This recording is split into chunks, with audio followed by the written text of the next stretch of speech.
What's going on, everybody? Welcome back to the 215 Sports Pod. I'm Jack Morgan alongside me, Donovan, Cranage, and it's a slower week in Philly sports, and maybe that's for the better of my sanity at the very least. But still some stuff going on. We'll get to the Phillies off season that is transitioning into preseason for them. Spring training. They are down in Clearwater. Much better weather than we are getting here, so good for them. Aiden Miller is impressing a little bit. We'll get to that. We'll talk about the Eagles briefly with free agency looming. I think more so also building towards a draft and seeing what the Eagles will have to do to continue to get better this offseason and improve from that disaster last year.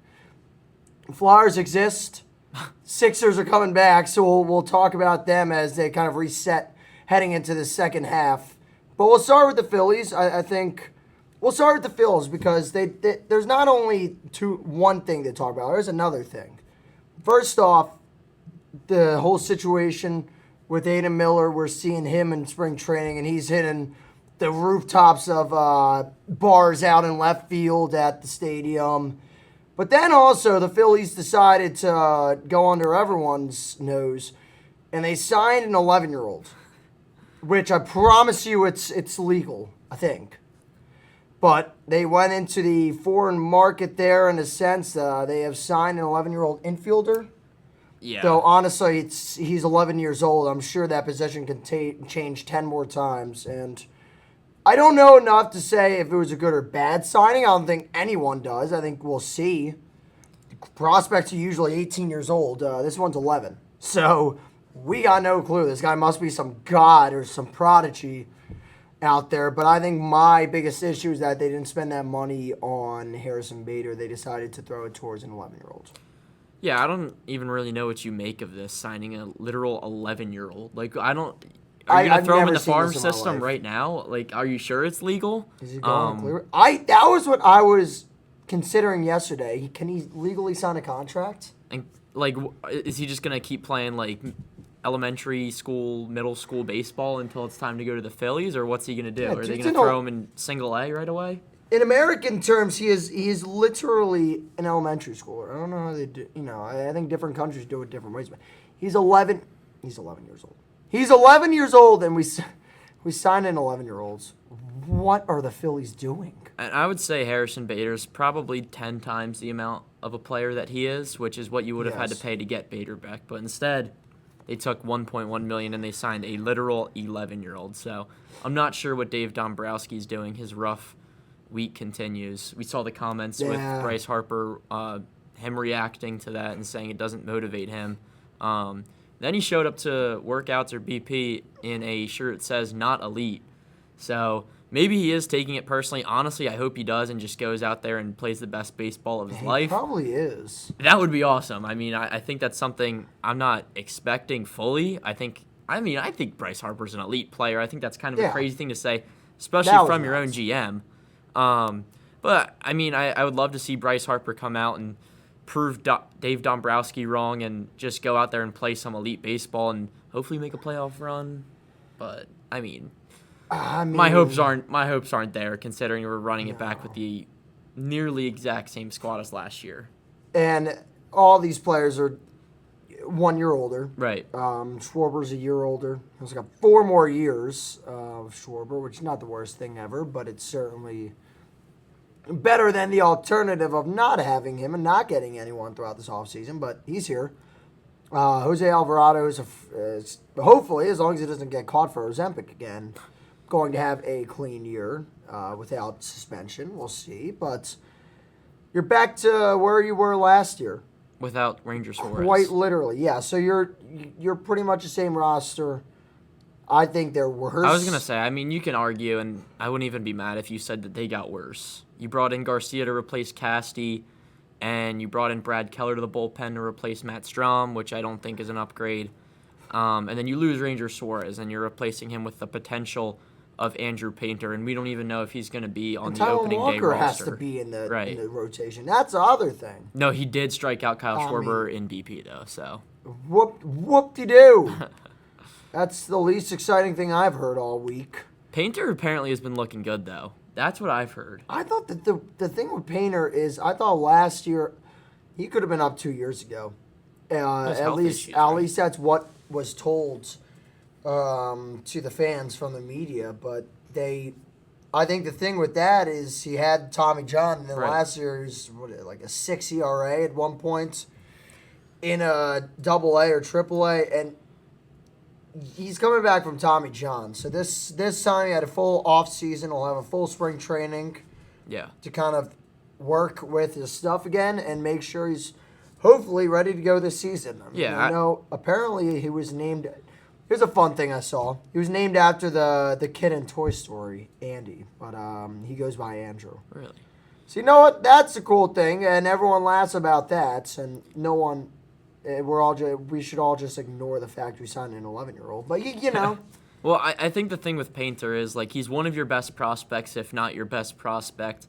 You took him with the 13th overall pick. You need to be careful with him, but at the same time, he's 22 years old. You got to throw him up there eventually, and I think this is really a time for it. Like we discussed, we lost Suarez. Wheeler is questionable for opening day, so you have Sanchez and Taijuan Walker and Aaron Nola.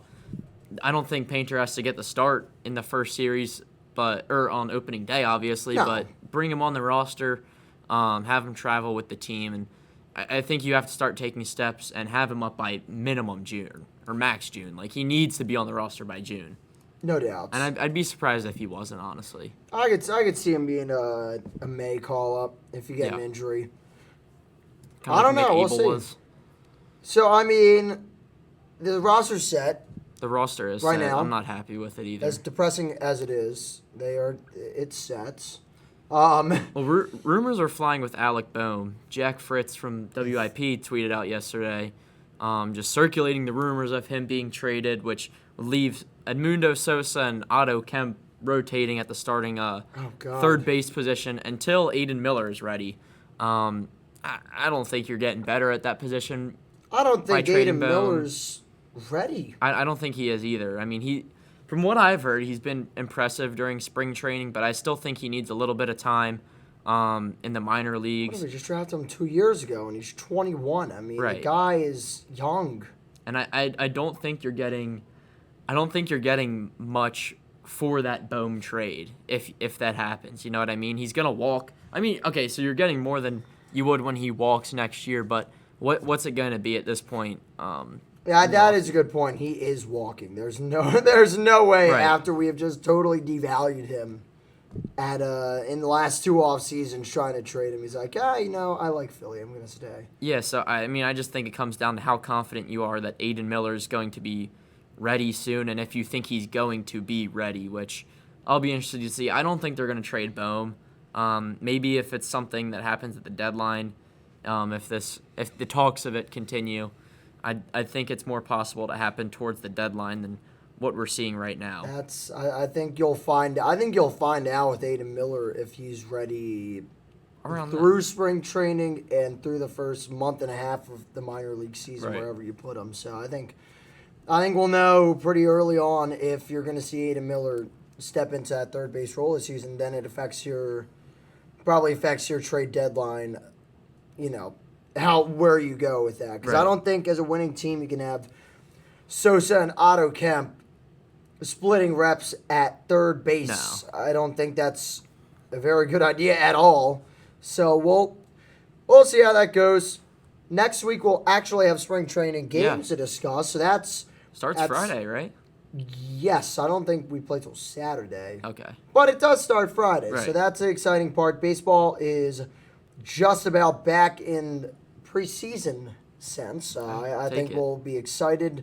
I get excited for a week, and then I honestly stop watching for about 3. That's valid. But there's other stuff on, right? But once we get, we'll get to the point where baseball is king again in June, and that will be exciting. Hopefully, for all the right reasons regarding the Phillies. Yes. The Sixers are back tomorrow, and maybe by the time this is not by the time it's posted, but by the time you're watching, they might be back tonight for you. So, Sixers are taking on the Hawks tomorrow. The Hawks are kind of a war zone at this point. They're Trae Young. By the way, it's so funny that Trae Young was like on the Hawks and playing every night and all this, and he was like actually relevant. I haven't thought of Trae Young in about a month and a half since he got traded. Right. Well, I don't know why they been healthy, why did they.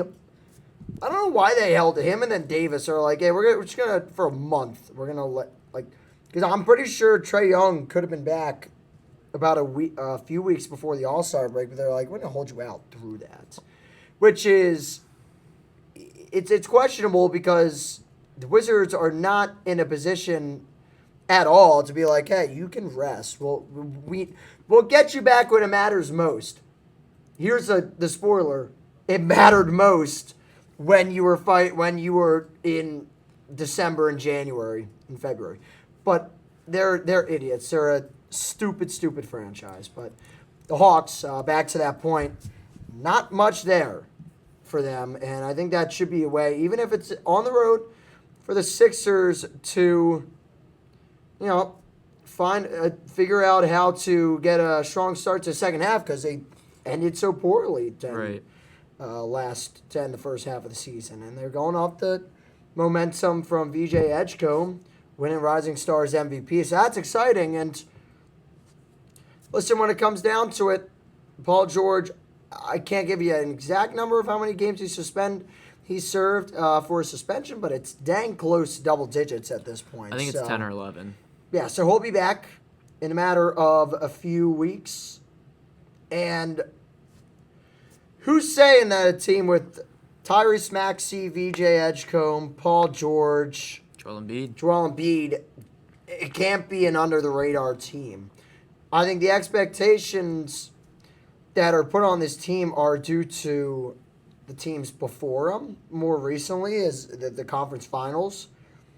I mean, when you have a team like this and you've been knocking at the door for so long, I think every year becomes, can you get to the conference finals? Can you get past that second round? And it's, quite frankly, I haven't been able to do that. But this team this year gives a little more hope back to that belief. But I'm not sure. I think that they are the best possible position they can be given everything that's happened. Given the McCain trade, all right, whatever, that happened. Still pissed about it, but you can't do anything about it. They still don't look bad. I think they lost their depth. Yeah. I mean, God, now they signed Cam Payne. By the way, they signed Cam Payne he's getting about $2 million to finish off the season. It's a little more than the 11-year-old. Exactly. Why are we signing guys from foreign countries to $2 million deals? This is absolutely absurd. And just a fun reminder, they wanted to duck the luxury tax. Money meant so much to them to save it just a week before this. Right.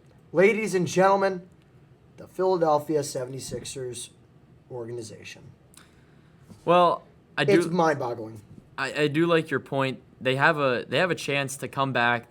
The All-Star break is over and they play tomorrow. They have a chance to come back and show the league what they're made of. The roster is really not bad, at least the starting five. They're sitting at 6th in the East right now. They're 30-24, 1.5 games back from 5th place, which is the Toronto Raptors. But their first 4 games after the break, starting tomorrow, is the Hawks, the Pelicans, the Timberwolves, and the Pacers. I think there's no reason that you can not get 3 wins in those first 4 games and come out to a hot start, put the league on notice. You have a few games without Paul George, and then, like you said, he'll be back in a few weeks.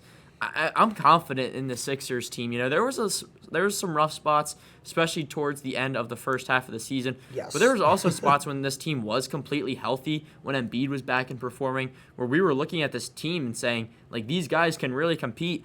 And I still feel that way. The East is getting more and more stacked as the days go by with the Harden trade and the Knicks getting Alvarado, which was such a big help. Who would have thought, as big as it was? The Celtics. So much fun that he dropped 8 threes on their head. The Celtics are looking hot, and there's rumors of Tatum coming back. The Pistons are hot. So the East is stacked, but I think all you can do is just keep winning. You know, keep playing as a team, and I think we've seen this team do it. We've seen them win tough games, not as much as you would like, but it can happen. It will happen. We're just going to need players to step up. VJ has to step up. He's about an above-average role player right now, which you'd like to see a little bit more out of him from what you saw in the beginning of the season. But if Maxey and Embiid are going to be putting up 30 a night each, then it's all right. You have Kelly Oubre out there shooting. God, if you can get Embiid to get 25 a game and Maxey to do 28 a game, yeah, this is a heck of a team. There's no excuse to be dropping games by 30 points. Or by 49. And they also just extended Jabari Walker, 23-year-old Jabari Walker. That was their priority. He is averaging 3, and half an assist. Whoa, that half assist. Yeah.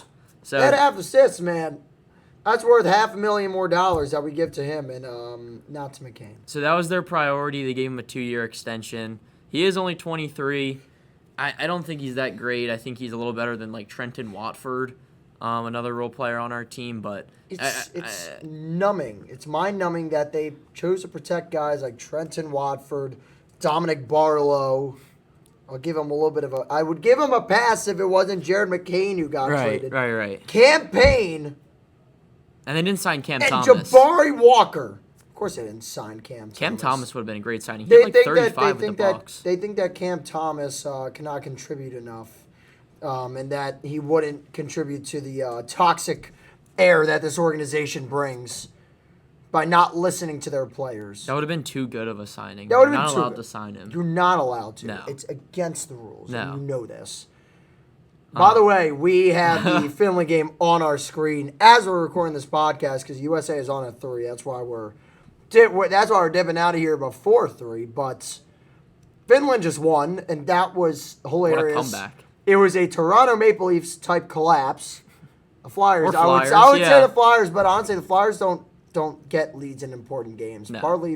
Partially because they don't play in many of them. But that was 3 unanswered for Finland, right? by the way, the guys who got the assist, or the goal was Lehkonen, then the assist Lundell and Lindell. Lehkonen, Lundell, and Lindell. What are we doing? What is going on? Just chaos. I'm just excited to root for some hockey. That's good. Shout out to the Flyers. Yeah. Shout out to USA Hockey. I'm you know excited what? for We that. can take a quick pivot here to the USA. Sure. You know what? I can't believe that Sweden was a 7 seed.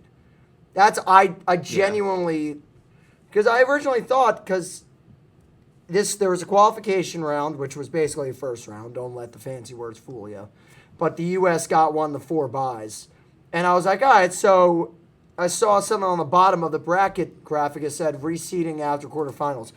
I'm an idiot, and I took it as before the quarterfinals because I can't read.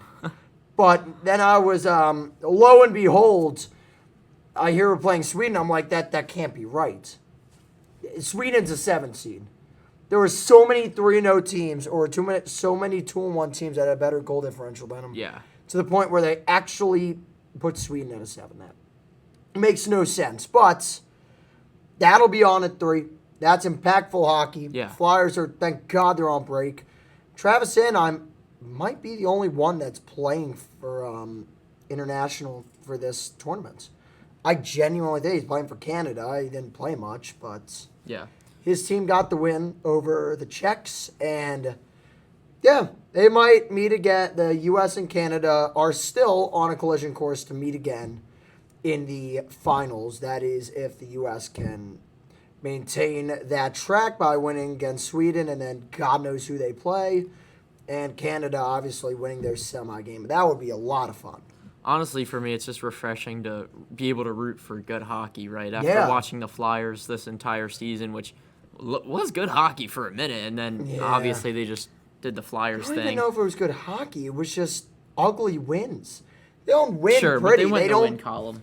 They don't score pretty. They don't win pretty. They haven't scored pretty since Claude Giroux, Mike Richards, and Jeff Carter, dude. It's been a minute. It's been a minute. So, yeah, I don't always enjoy Flyers hockey cat's out of the bag. I hate Flyers hockey. Even though I have a Flyers hat on, it drives me insane every time I watch. I don't get enjoyment out of this, but I do because I love the team. Well, you get another week off. I do, yes. Well, we do, thank God. Yeah. But I don't even know if I'll watch them when they come back because college basketball heats up. Right. And the NBA, obviously. So we'll see. I'll watch them for the sake of being able to talk about them on the podcast, but it's a chore these days. It certainly is. It's a chore. Maybe we can start talking about some Philly college hoops, too, down the line Yeah. towards March Madness. There's a team in there. That's the question. Is Villanova a Philly school? Yes.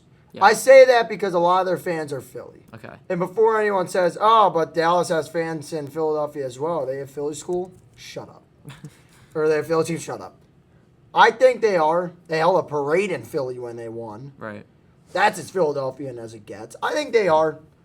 I'm about a 30 to 45-minute drive from Villanova, and I lived around Bucks County. So, at the very least, I think that it's I think that it's a Philly school. Right. Also, speaking of Philly schools, LaSalle playing Duquesne tonight at the Coop. That is the next stop for me in about a few hours. So, yeah, well, we can definitely talk about the A10 too, because A10 is obviously. So while St. Joe's, they're doing solid, but they've lost 2 in a row, so there's that. But maybe they'll get back off that skid. But it's okay because Duquesne's also fighting for seeding with them. So it's okay to see St. Joe's lose at this rate. But well, as we get closer to the tournament, it's definitely something we'll have to bring up. I know Villanova's basically a shoe-in to the tournament at this point. They would have to lose every single game by at least double digits and then get first round in the Big East. I think. Yeah, that was a big win. Basketball. Big East basketball is beautiful in the tournament because it's at MSG and it's so old school still. Like, I know it's the game obviously has changed around the Big East, but I swear to God, it's still old school. I mean, it's the best old school I think we have. Right. With this generation, but yeah, we'll talk Philly schools in the coming episodes. Villanova did get the win last night on the road over the X-Men in overtime. That Xavier guy was like 11 of 14, Carroll, but then he had the turnover at the end to make it 6 turnovers. So he was turning the ball over like he was at Dunkin' Donuts delivering coffees, but they came with the win. They got the win. That's all you can ask for. Thank God they didn't lose to 5-10 Xavier. But jeez, yeah. Yeah, some good ball upcoming for Philly schools, and we'll talk about that in coming shows. And let's finish it off with the Eagles. The Birds are in a kind of a situation where I think they're kind of just in the lull right now with the offseason, the NFL. There's a lot of stuff going on around other sports, obviously, and you've had the head coaching kind of hiring frenzy about a month ago. The coordinator spots are just about filled. Now teams are pretty much prepping for free agency. By the way, sorry, there was a Denmark fan just crying on my screen. That was insanity. But now you're starting to get to that point where a lot of the prep goes to free agency and the draft because they're so close to each other to the point where, hey, do we want to attack this position at the draft? Or do we want to go for a certain guy we like in free agency? And also, the Eagles have to worry about their upcoming free agents. So a lot going on with the Eagles and a lot to sort out as the offseason goes along. But for us fans, it's not as exciting from day to day because you're not getting the Schefter bombs as much as you were in January. You hit it. You're in that lull where it's about that 1 month where football isn't in the spotlight. Because even in the rest of the offseason, you have the draft and free agency and training camp that all gets so much buzz. But right now, it's kind of underground. You have college basketball, the Olympics, the All-Star break, and the NBA. You have other things in the spotlight, which is probably why half these rumors come up in the NFL because that's how people get paid, including rumors of the Eagles possibly taking a quarterback on day 2, similar to what they did when they took Jalen Hurts. I think that would be crazy. I don't think Hurts. Just because it very fortunately worked out the first time doesn't mean we shouldn't do it a second. Doesn't mean we should do it second time. Where Hurts is right now is a completely different spot from where Carson Wentz was, who was struggling with injuries, was consistent. We missed the playoffs. Jalen Hurts is a year removed off from a Super Bowl, and he hasn't missed consistent time his whole career. Has he? Never. I don't think he's missed consistent time. Has he missed the whole time he's been in Philadelphia? 3 or 4 weeks in total. Right. So I think that would be ridiculous. Jeremy Fowler on ESPN said was talking about it and said how Hurts was drafted in the second round, replacing Wentz. I swear to God. Bring up, does that same thing happen now? That's ridiculous. If they pick a quarterback, Right. they'll pick Simpson too. They Yeah, picked the Bama. Ty Simpson. They definitely picked the Bama. They would have taken Chambliss if Chambliss was in this class. I could have totally seen doing that. Don't make that appetizing. I like Trinidad Chambliss. Well, he's not there anyway, but Yeah. That's for the better, by the way. yeah. I want to say that was absolute anarchy that he wasn't allowed to come back for this. Like, come on. Right. We're allowing guys from the G League in college basketball That's ridiculous. to play. Like, I'm sorry, but that was insane, and I'm happy they continue to fight that very stubbornly. And they won that battle, so good for them. Yeah. Ole Miss will be fun again to watch this year, and we'll see what Todd Golden can do with that team. But as for the Eagles, I swear to God, if they take a quarterback. If they take a quarterback in any round, you don't need a backup either. Tanner McKee's just fine. Yeah. And you don't need a third stringer. No one drafts a third string quarterback in a draft unless you're stupid. You can just bring up Kyle McCord from the practice squad Exactly. for all I'm I'm cool with concerned. that. But If it gets to a third quarterback, a lot has went wrong Right. in the entire season that has led you to this point of just no return. you can just wrap it up anyway if you're Just moving go on sign to your Phillip third Rivers. quarterback. Or you I'd can rather- do that. Just go out and sign a 90-year-old quarterback. We'll sign Donovan McNabb or something. Yes, bring him back. Literally, that worked for the Colts, right? Right. But, I mean, as we move on in the offseason, you look at the free agency and what are you going to address there and what are you going to address in the draft class? This free agency pool of players is really the weakest I feel it's been in years. There aren't a bunch of top names. So I think the main concern just has to be bringing back your guys that you want. You saw the raise in the salary cap, but it's still not somewhere you want to be financially with how many guys you have moving off. And ESPN came out with some predictions on where free agents are going to land. They have Nakobe Dean walking, which I do think is going to happen, going to the Vikings. Reed Blankenship walking, which crazy. that would be crazy. I think he's going to go to Baltimore. That's my prediction. Wow. But, That would be. I would actually enjoy that. I could see I'd that. enjoy that. That'd be cool. Jesse Minter would work well with him. Yes, that would be pretty awesome. Not for the Eagles, obviously, but for viewing purposes, yeah, that'd be pretty cool to see if he could further develop. Well, it's like I said before with him. It's not worth the money he's going to want with Jahad Campbell back there and what you saw him do while Nakobe Dean was out and Nakobe Dean struggles with injury. It's not worth it. I love Nakobe Dean. If he wants to come back on a very team-friendly deal, then so be it. But they had Reed Blankenship signing with the Cardinals, which would be another loss. Another guy I could see leaving. I think if anything, they bring him back as a locker room guy just because I'd say he's coming off his worst year as a starter. And he's going to want $8 to $10 million a year, which we just can't spare with other names in this free agency pool. So, And the other thing is you got to sign draft picks. right. It's also to the point where you probably need to save about like $15 million if you really like the guys you're drafting here. And I think that you talked about the safety class. Yeah, potential it's being a strong class. And, yeah, with Blankenship winning $8 to $10 million, number one, you don't have to make a long-term commitment on Blankenship monetary-wise. And you're able to get a guy that if it doesn't pan out, so be it. You didn't really burn a lot of money. Would it suck if Blankenship goes elsewhere and has a career year? Yeah, of course. But for where you are right now, you can speculate all day, but when it comes down to the money, this is basically it's where you're at. Right.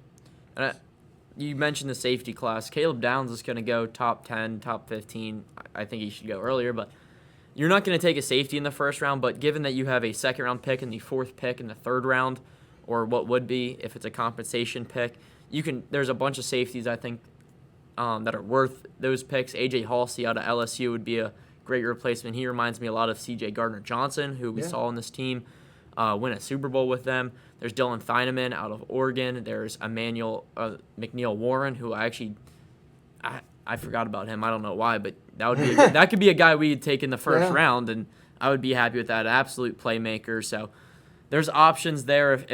If Blankenship is asking for anything more than $8 million a year, I think you got to move on. Unfortunately, as unfortunate as it is, breaking up the exciting Whites, you just have too little money to work with and other priorities one of them being Jalen Phillips. And the raise in the salary cap helps, but it also hurts because this is a guy that's 100% going to test the market after the year and career he's had. And I think there's going to be teams possibly like the Titans or the Dolphins who are on their way up or somewhere towards the bottom trying to make their way up that have more money, the Raiders, that are willing to spend. Speaking of the Dolphins, they released Tyreek. And Bradley Chubb. Yeah. I thought that's where you're going to go because I've seen him speculating to sign with the Eagles. Well, yeah, that's one. But then, like you said, Tyreek Hill. Tyreek Hill clearing. I don't know how much they were able to clear. I'm not sure about that, but I think they get something. Yeah, they paid him a lot of money, so they probably.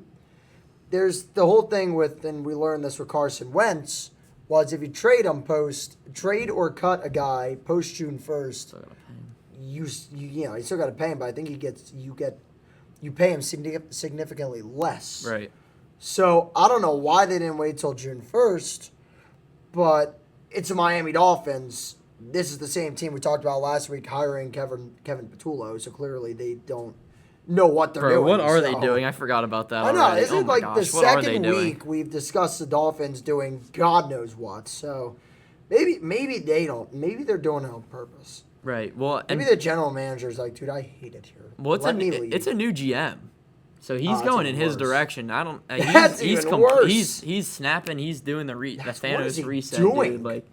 But Bradley Chubb, who was also released by the Dolphins, is someone I was going to actually bring up. Yeah. If you're not able to bring back Jalen Phillips, Bradley Chubb isn't as good as Jalen Phillips, but he is a solid pass rusher. That's for sure.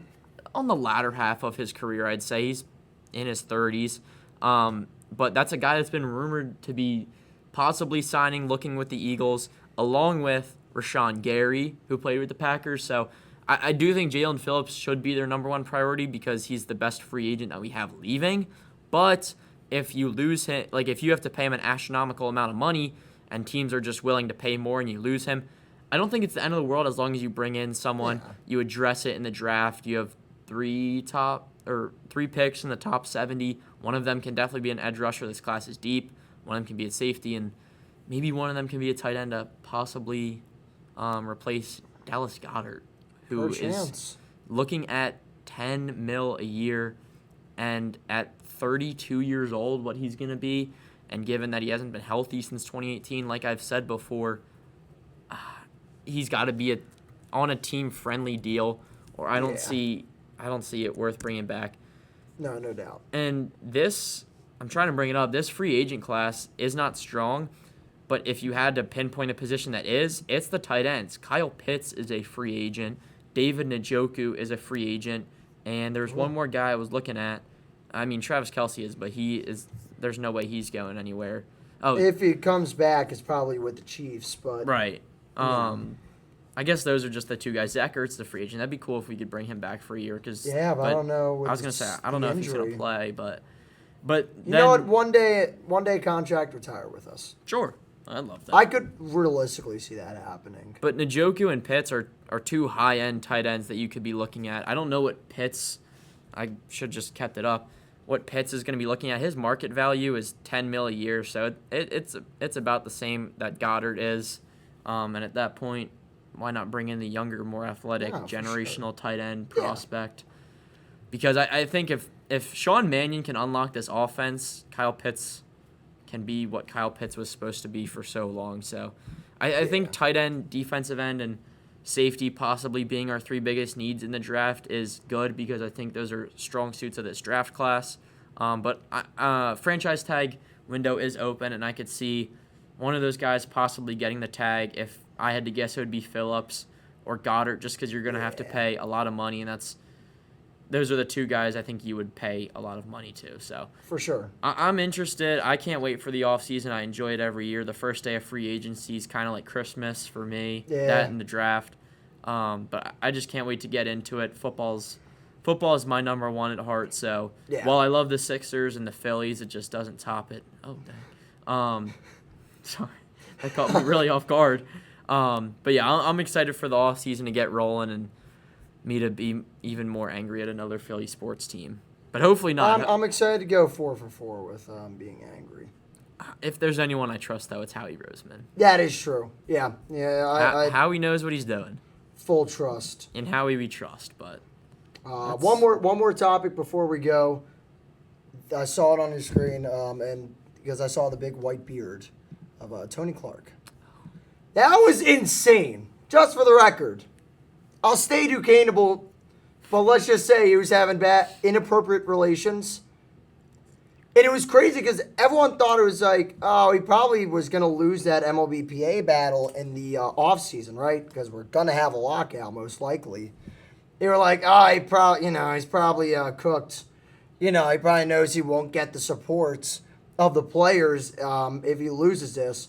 No, it just came out like 3 hours later about this, and wow. You didn't even mention who it was with either. His sister-in-law. How?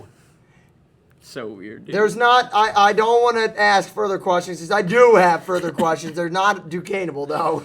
I don't understand it.